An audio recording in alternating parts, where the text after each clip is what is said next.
Welcome to Unscripted. Today, my guest with me is a special young lady. Dora, when I saw your story, I was like, this is a girl our generation needs to hear about. Aww. So thank you for being you. Thank you for having me. I'm excited to be here, Yeah? to say the least. Oh. Yes. So let's start with, I can't believe you started your Instagram page less than a month ago. December. Actively just posting and sharing my story. Exactly. As soon as I left rehab. Yes. Beginning of December. That's when the page was born. Yes. And that's where, as we discovered about your story or your journey with addiction, through addiction, from it, and recovery. So I'd like to go back to the very beginning, to the root. What led for you to think or to imagine, I need drugs to fix this problem, or you were looking for something and drugs was the answer? What led to that, that as an answer for you? Well, growing up, I had the seed of rejection planted in me from a very, very tender age. My dad, being an alcoholic, created the idea in me that, I'm not enough, or, why would he prefer to spend his days and nights in the bar as opposed to coming home and spending time with me? That's how you felt? Well, that's what it communicated to you? Yes, that's what it communicated to me, that, there are better things for him to do. He'd rather be with his friends or with his bottle, and that I was second best, basically. I was also bullied a lot when I was growing up, and many people, when they look at me, outspoken, opinionated, you don't look like you. Yeah, they're just like, how, you know? And I'm just like, I have a heart, a tender heart, and for me, being rejected by the people who I was hanging around really had an imprint on me, mentally especially. I was bullied a lot because I was very outspoken, very enthusiastic about stuff and participating in everything. And so I thought, I'll just need to shrink back. I'll just need to take a step back, make myself small, and fit in, do what other people are doing. And that really set the stage for my experimentation, even with the drugs. I was hanging around a group that was drinking and smoking, and they welcomed me with open arms. I felt like I belong. I felt like I had a sense of identity. I felt like I had a real family who would pick me first, And so I really was broken. I really was wounded, feeling rejected, and this was a group of people I felt like I could identify with, who would accept me for who I am, and who gave me a sense of, who I am. They would cheer me on. The more I would drink, the more I would smoke, it would be a bravo type of thing. So at what point did this happen? What stage in your life, and what was the first sort of manifestation of drug was this? The first drug I experimented with was alcohol, and that's because it was at home? It wasn't at home, but it was very accessible. I don't know if they are very good in checking for IDs right now, but at that time there was no sense of getting IDs or checking for IDs. So I was underage, but I was able to walk across the road into a supermarket, buy alcohol without, without people asking me for an ID or any of that. Yeah. So that's good to know. I hope that's changed. Yeah, I hope so too, because it was very accessible. I mean, How were you managed to consume this even at home? Did your parents catch you? Did they suspect in school? Yeah. So I was just, when I started 17, and that was my last year of high school, I was doing O-levels. Got it. And so when I was finishing high school is when I began to experiment. I see. Not so much in school. Well, sometimes in school, but again, I wasn't taking enough where I would be staggering, or because you know it was the beginning stages, so I was okay with little. And as soon as I turned 18, you know, I was very bold about it. I didn't like, care. I'm legal. Exactly. I'm like, you can't. I know the law. I know my rights. I'm gonna drink how I want to. And even when my parents would try and check me, you know, I would point at my dad and say, "Is the pot calling the kettle black?"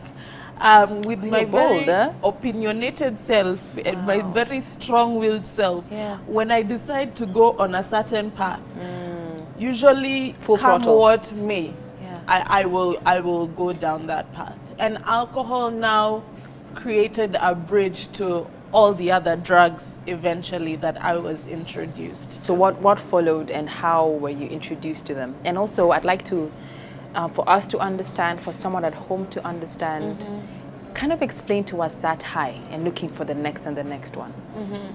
What that is like. Well, obviously, as your body is building the tolerance, at first the high knocks you off your feet. And for me, drinking sort of gave me a sense where I had no bounds. I could be whoever I wanted. I could do whatever I wanted. I could stand on tabletops and dance. I could be me without feeling like I had to shrink back, which was how I had felt previously, where you got the freedom that you wanted. Exactly. And then I could do anything and blame it on the alcohol. But soon after the alcohol, I was introduced to cigarettes. I see. Which sort of came as a couple. And so I would drink and I would smoke at the same time. You know, drink a bit, cigarette break. Drink a bit, cigarette break. Gosh. How many packets were you doing a day, or cigarettes? I would do about half a pack. A pack has 20 cigarettes, so I'd do about 10 cigarettes a day. But if I was drinking, because sometimes I would just smoke, if I was drinking, it would be more than probably a pack or more. After cigarettes, it was weed. When I was 17, I also got into a relationship with an older guy. He was 22 at the time, already working, already making an income, and I was leaving high school. And so you can imagine me with my student budget, barely being able to afford, you know, the drugs that are coming my way or that I'm exposed to. But now, with him, you could. Yeah, with him now, I was able to be at the club every other day. I was able to take taxis everywhere and buy whatever I needed to get high. And so it stopped being. Toxic. It was very toxic, and it stopped being now and experimenting to a habit. I think as I'm hearing you speak, for me, it's a fear of, as a mother, what is out there for our children and our daughters. You know, and yikes. I'd like you to speak about that in terms of how can, I think with what you know now, we can discuss that later. What would you advise a young teen girl who is, like, I think we all go through our journey of identity, seeking identity, and we try and look for it. It could be drugs, it could be relationships, and it's all about identity and acceptance and all of that. So you've hit a nerve. Just know you've hit a nerve with that. But I'd like to know, so from alcohol, cigarettes, weed, and then there's heroin. Yes. How did that happen? Getting into heroin. How did you afford a habit like heroin? Well, first of all, I was in a Christian institution when I got introduced to heroin, which many people are like, what? Right? How? At least if you say somewhere else, Exactly. but a Christian institution. Exactly. But that's just to show you, and it's not to shed a bad light on Christian institutions or anything like that. Scare parents, or you know? scare parents. But it's just to show that it can happen anywhere. You know, there's availability in every space and every circle, and that's why knowledge is such power, because it it shields us from the hidden tactics that the world gives out. True. And so I'm in a Christian institution. I'm still using all these other drugs. But one day a friend of mine, quote unquote, and now my definition for friend has changed. You know, growing up, everyone was my Smart friend, girl. you know? Yeah. Everybody was my friend. Yeah. And now I look back, I'm like, a friend no. wants what's best for you, right? Exactly. Yeah. And so this guy tells me, you know, I have something you can put in your weed that'll make it 10 times stronger. And for me, that was my dream come true. You mean there's a high, another higher? Another high, higher than this the I feel right now? The high from weed, Yeah. or the combination, because also when you start to combine drugs, it gives you a higher high. So at the time I was doing the combination of the weed, cigarettes, and alcohol. But he says, whatever I give you, what I'm going to give you will really push things to the next level. And you know what, for me, I was all about chasing the high. I was all about trying the unknown, pushing the boundaries and experimenting. And so for me, my answer was an obvious yes. And the next day he brings for me what they used to call, I don't know if they still call it, a snuggie. A snuggie. Yes. So before we expand on the snuggie, let's take a short break. Welcome back to Unscripted. Thank you so much for staying with us. We appreciate your viewership always. And of course, special thanks to our lovely location, Radisson Blu Arboretum. Isn't it gorgeous? It is so pretty. Right? You know, I spent about half an hour just taking Just pictures. taking it in? Yeah, Yeah, it was lovely. amazing. Lovely. So let's continue the conversation. Yeah. And I can hear children in the background. Can you hear them? Yeah. Yay to this conversation. Before the break, we talked about how then you were introduced to heroin. Exactly. In a school setting.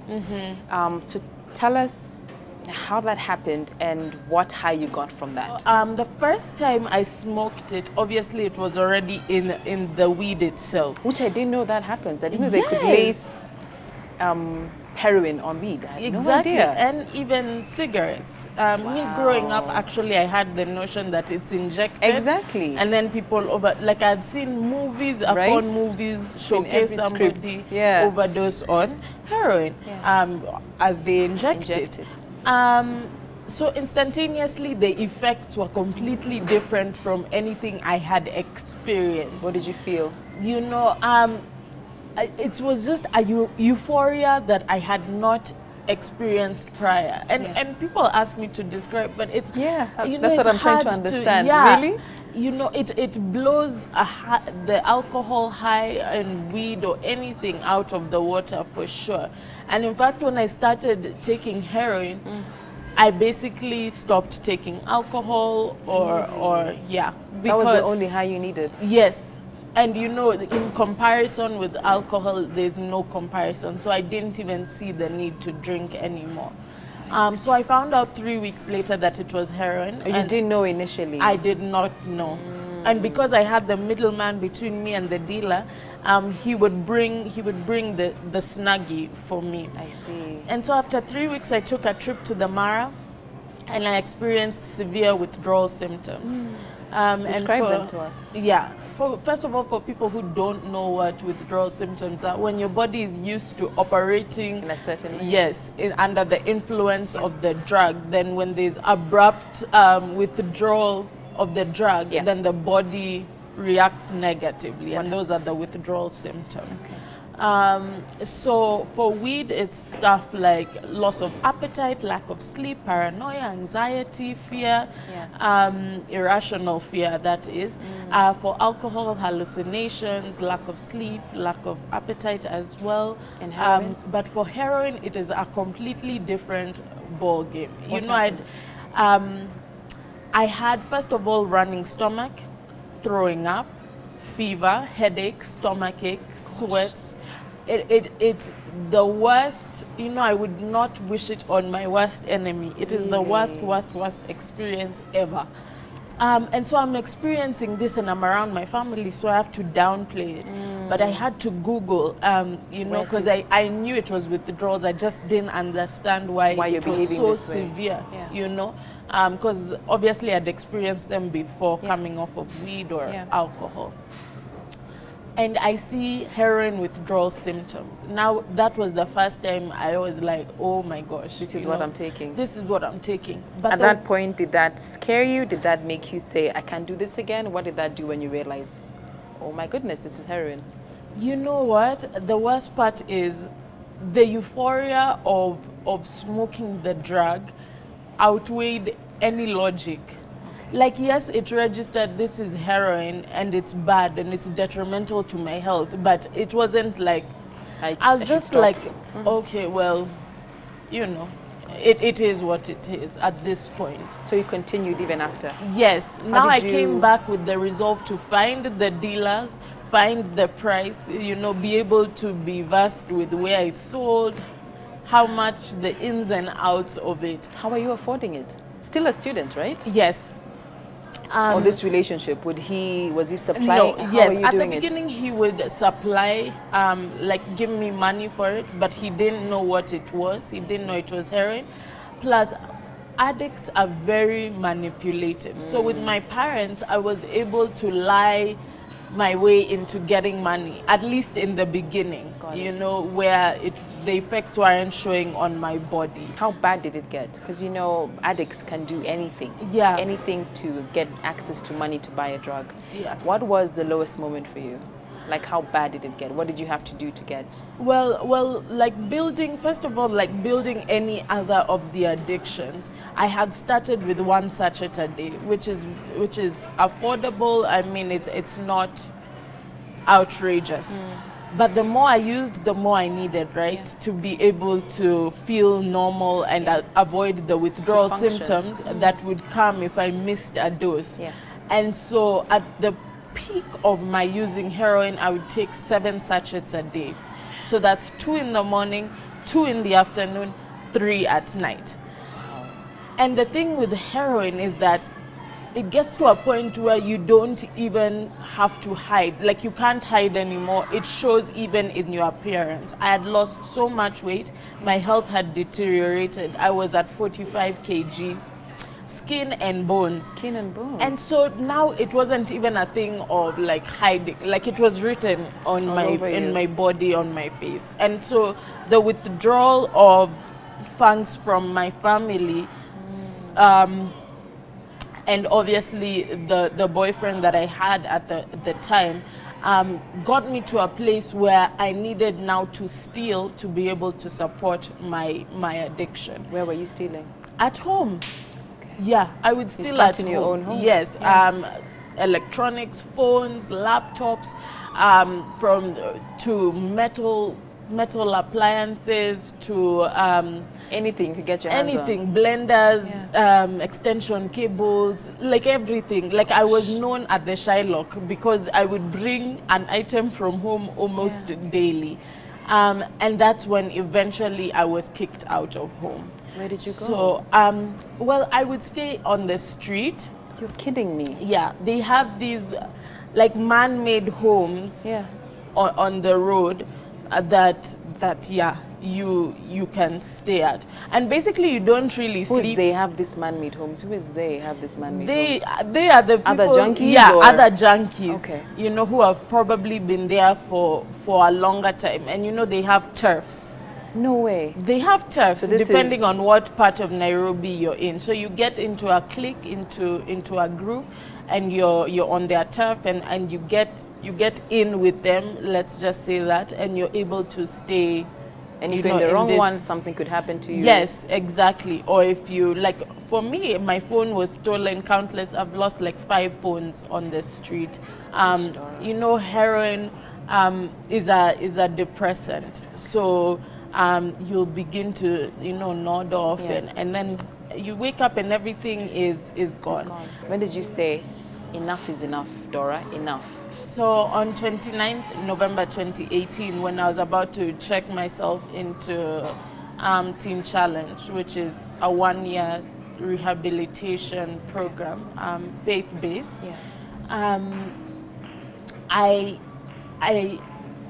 I was skin and bones, first of all. Like, my health was so bad. Yeah. I was sick all the time. I had no nutrients in my body. I couldn't eat. I was constantly experiencing withdrawal symptoms. Yeah. But you know what I tell people? The physical effects were not even... You can't compare to what was going on inside you. Exactly. Yes. Internally, I was so broken. I had lost hope. And the worst place somebody can be is at a place where you're hopeless. And you know, my mom right now even tells me that, you know, I used to cry to God and ask him, you know, is this how she's going to go out? Am I going to bury my daughter at the age of 24? Which is the year my mom got married. So what a contrast, you know, at just what we were doing at the age of 24. Yeah. And so I had to... When you got to that point, what was the next step for you? The next step for me was to check myself into Teen Challenge. So you checked yourself in? Yes, no one and had it's to voluntary. Get you, no one had to tell you anything? It's very... You're the one who decides. Their gates are open, so when you want to leave, you leave.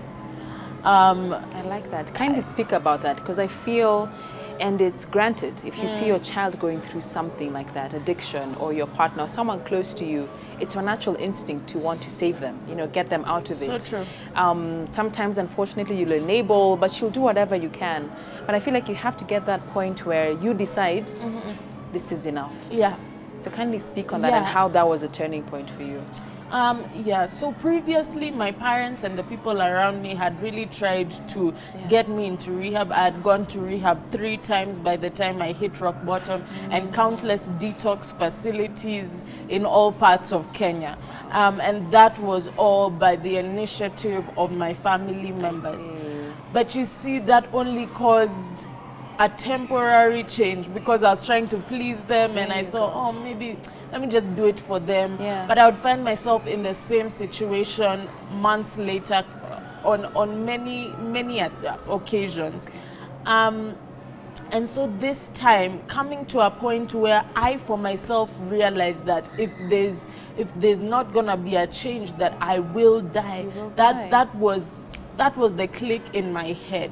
And when one determines for themselves, then they are driven by their own desire to change, which cannot be taken away from you. You know, other people can want for you, but until you come to the point of realization yourself that, hey, this is my life. You know, we don't die as a family, we don't die as a country.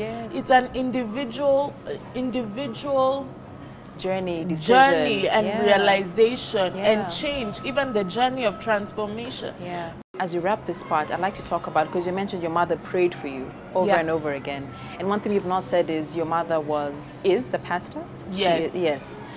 So how was it growing up in a Christian home and then going a different direction and going into drugs and getting addicted? How was that for your parents? How was that journey for them? With my dad, because he's been in addiction, I didn't really get his heart on the matter. I feel like also the guilt and shame on his end made him shy away from really... He blamed himself a bit. Yes. And so my mom really was at the forefront of everything. You know, she would openly tell me, you know, how would she handle it? What God wanted for me. And she would always put it in the light of who God says I am, what I can be. You know, there's a lot of times where people can get fed up and just say, you'll never amount to anything. You know, you're worthless, you're hopeless. You know, I wish you were dead. But she always spoke words of life, words of truth. You know, she would call me by my name. She would say, you're the daughter of the Most High. You're the head and not the tail. Exactly. Even when I wasn't living a lifestyle that reflected my true identity, she would call me out by name and say, this is who you are. This is who you are created to be. This is what God wants for you. And so, you know, she always spoke words of hope. And she never at any point told me, you know, you're done, you know, this is it. I mean, you've messed up one too many, or there's just no chance for you. What would we do without our mothers, eh? You know, what would we do without them? And I know so strongly that her prayers really carried me. Amen. You know, because she's one person who prayed without ceasing. Amen. Yeah. And how did the birth of the rehab center come to be?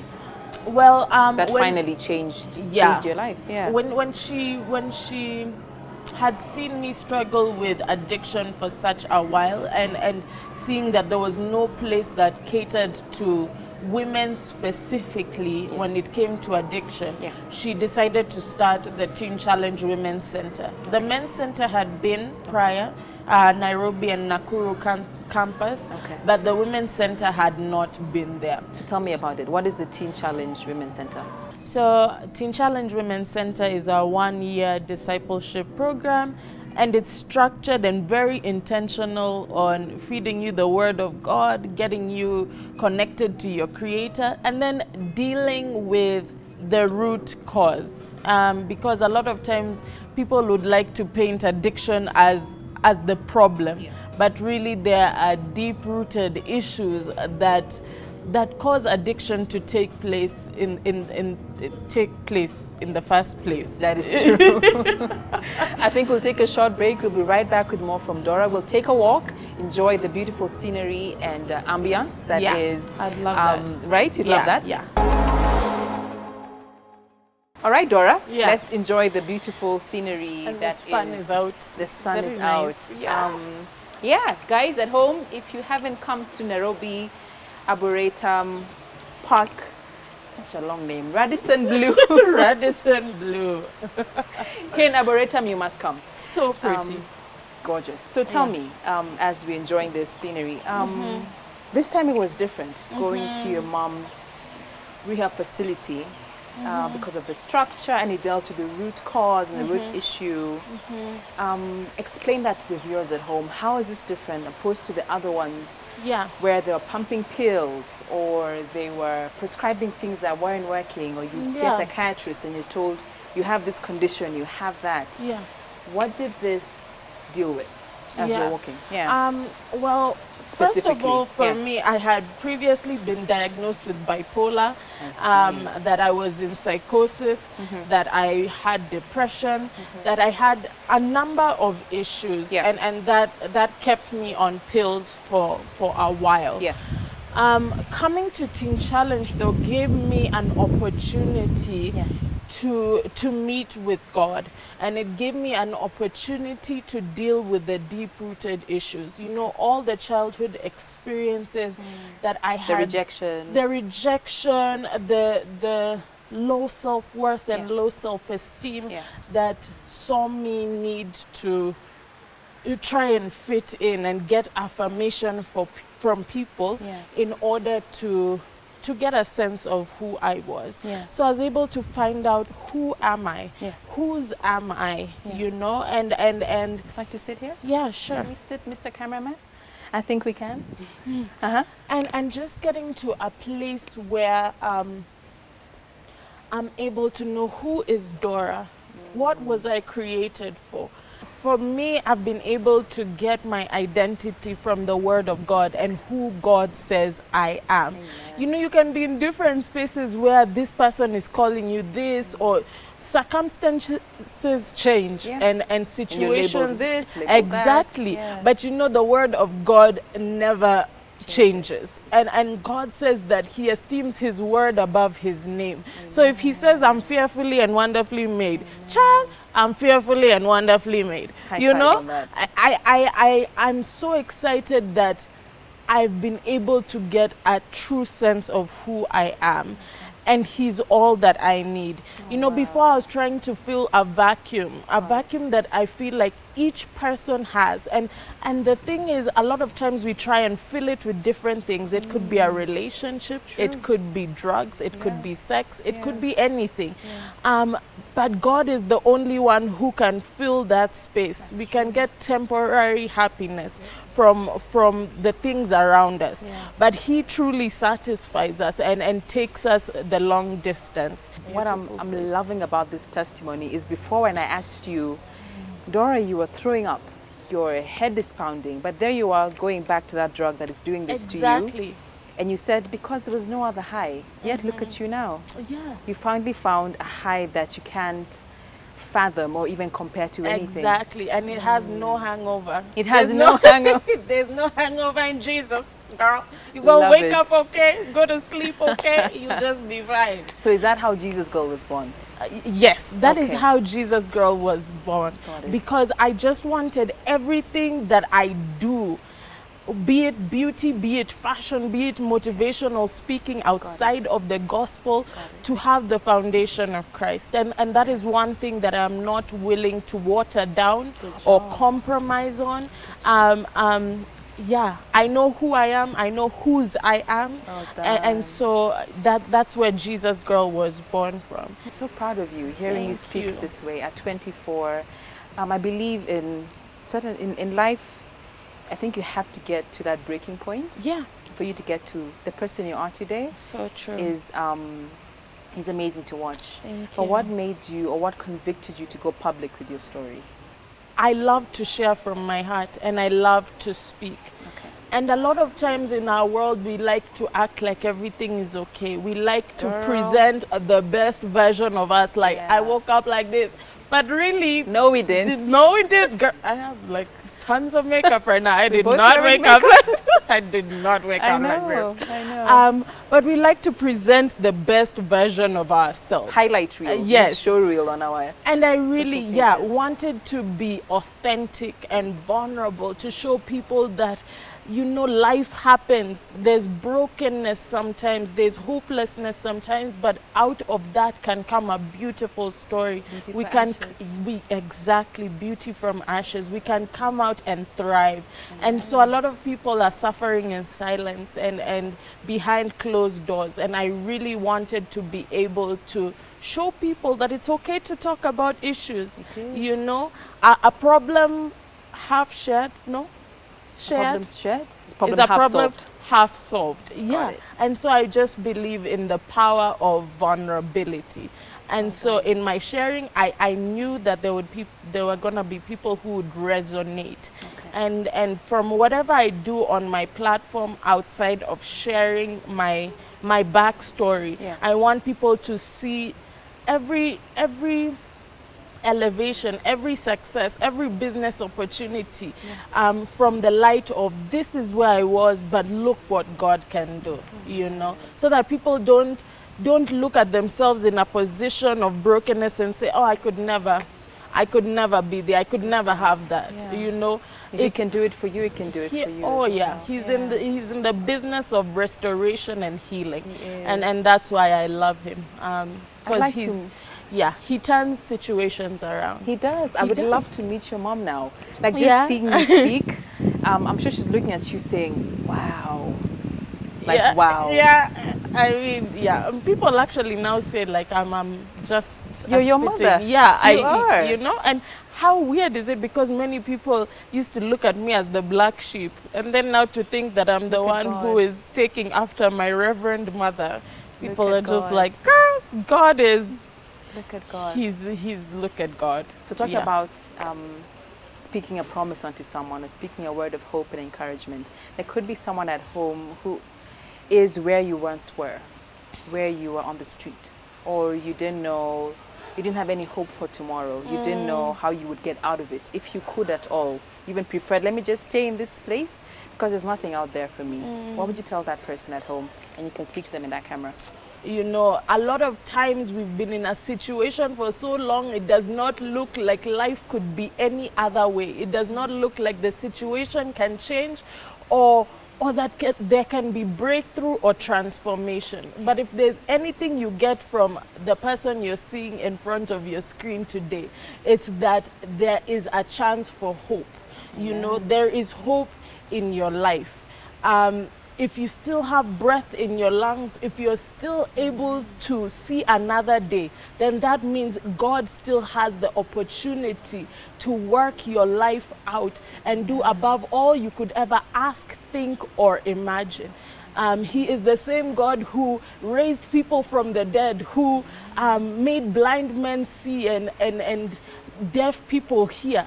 So what can she do for you? And the worst place to be is in a place where you feel like this is how I was created to be. I mean, I was born like this. I see life like this, you know, and resign yourself to that fate. And that is a tactic of the enemy. But once we come alive to hope, then we're able to live every day with the expectancy that God can and God will. Amen. Yes. Yeah. God bless you, my dear. Thank you for being obedient and heeding to the word and the lessons learned, and embracing your journey. Not many of us can do that. So thank you for being that example. We need so many other girls and men at home to see that you can make a difference in someone's life at 24, even younger. You just need to obey. So thank you. Thank you for being a voice. Thank you for watching. Thank you to our lovely location. Radisson Blu here at Arboretum is a place you must come and visit for yourself. And also, a little bird, and I saw for myself, told me that you have a beautiful voice and you sing very well. I think there is no better way to finish the show with you singing. On a Sunday evening, I'm looking back over all the years and where I've been, looking at old photographs. I'm remembering you were right there, and you have been ever since. With every page that turns, I see your faithfulness. Ooh, the mountains where I climbed, the valley where I fell, you were there all along. That's the story I'll tell. You brought the pieces together, made me that storyteller. Now I know it is well, it is well. That's the story I'll tell.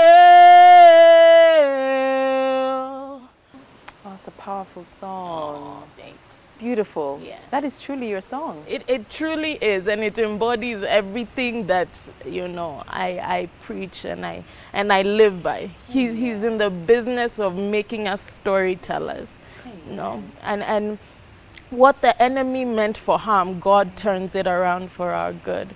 We had church today on a Saturday evening. I hope you've been encouraged as much as I have. Until next week, goodbye, God bless, and God bless you, girl. Keep shining. Thank you.